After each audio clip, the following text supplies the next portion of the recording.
Fala, gurizada, beleza? Eu sou o professor Hilton, o seu professor de física aqui do YouTube, e seja bem-vindo a mais uma aula nossa da playlist Física para o Estudante Apressado. E você, se não está inscrito em nosso canal, se inscreva e ative os sinos de notificação. Deixe seu like se você gostar do nosso trabalho e um comentário para ajudar o nosso canal. E principalmente compartilhe com aquele seu amigo que também tem pressa em aprender. Bem, na aula de hoje nós falaremos sobre a óptica geométrica. Iniciamos mais essa parte aí dentro do nosso estudo e traremos definições iniciais. Nesse primeiro momento, a ótica ela é bem simples e bem tranquila para ser estudada, e eu acredito que vai ser necessário a gente dividir isso em duas partes de aula, haja visto que esses conceitos básicos eles têm que ser bem trabalhados para que o caminhar com a ótica seja bem tranquila para vocês. Bem, para hoje então, de maneira bem simples e direta, temos que entender que a óptica ela apresenta duas divisões. Bem, a primeira divisão é chamada de óptica física. O que vem ser esta óptica física? Ela estuda a natureza da luz. Bem, a natureza da luz, a gente diz que é uma natureza dual. Hilton, o que é ser dual? Bem, a gente não vai se aprofundar porque a ideia é a óptica geométrica, mas aqui de maneira rápida ela apresenta um comportamento de onda e de partícula fóton, que a gente estuda mais à frente. Bem, para que isso seja possível, é necessário que para que ela se propague como onda, nós tenhamos uma carga elétrica em movimento, um portador de carga elétrica. Vamos aqui representar por um elétron. Este elétron, quando ele começar a oscilar, subir e descer, gerar movimento, ele produzirá dois campos, campos elétricos e campos magnéticos. Aí você diz, meu Deus, Hilton, o que é isso? Fica tranquilo.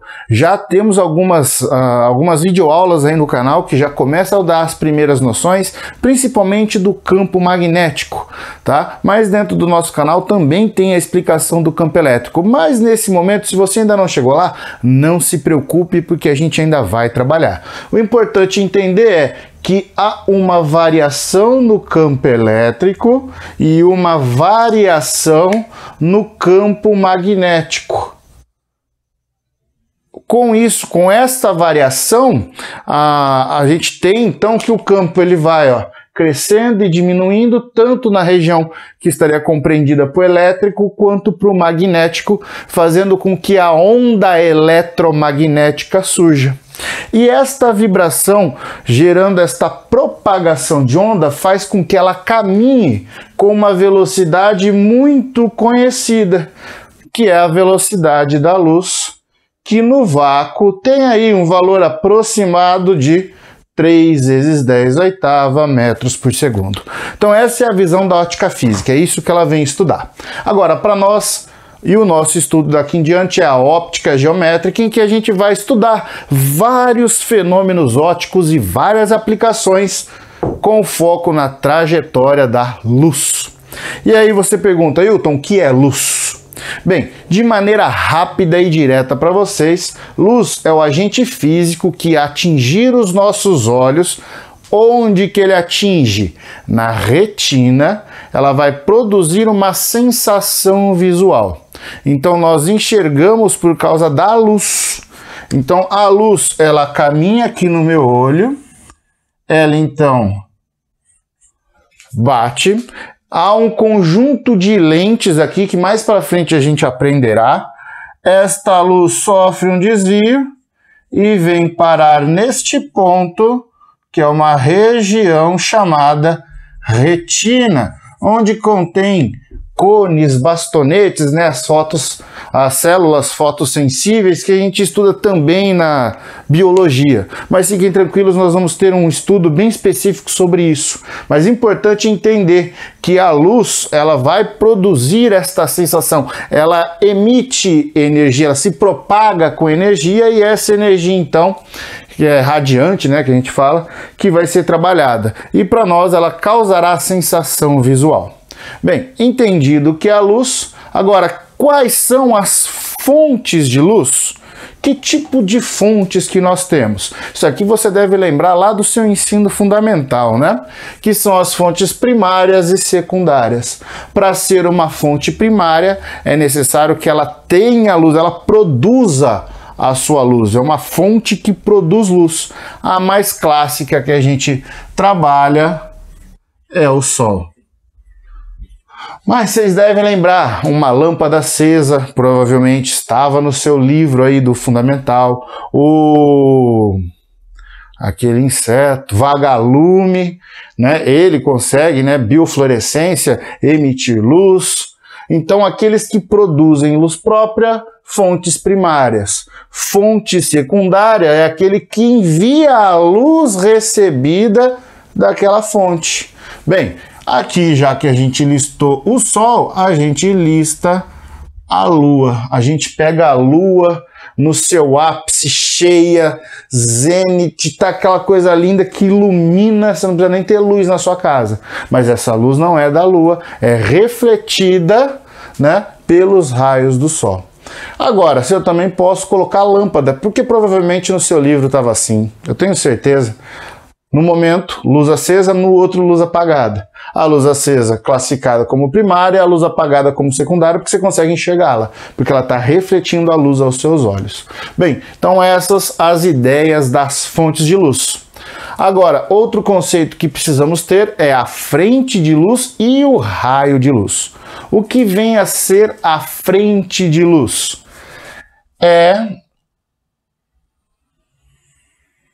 Ficou meio torto aqui, mas tá bom. Tá tão centralizado, mas seria isso aqui, ó.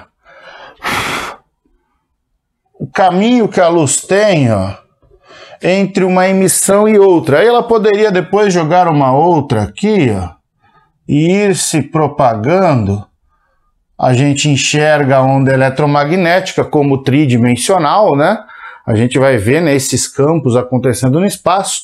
Então, entre uma propagação dessa luz e a outra, a gente tem a frente de luz. Enquanto o raio de luz vai ser um segmento de reta orientado que a gente vai usar para representar, que foi o que a gente acabou de falar aqui. Este é o nosso raio de luz. Então, a gente sempre passa a usar essas duas terminologias. Porém, é muito comum a gente pegar um conjunto de raios de luz. Por mais que a gente tenha uma fonte, esta fonte pode ser pontiforme ou extensa.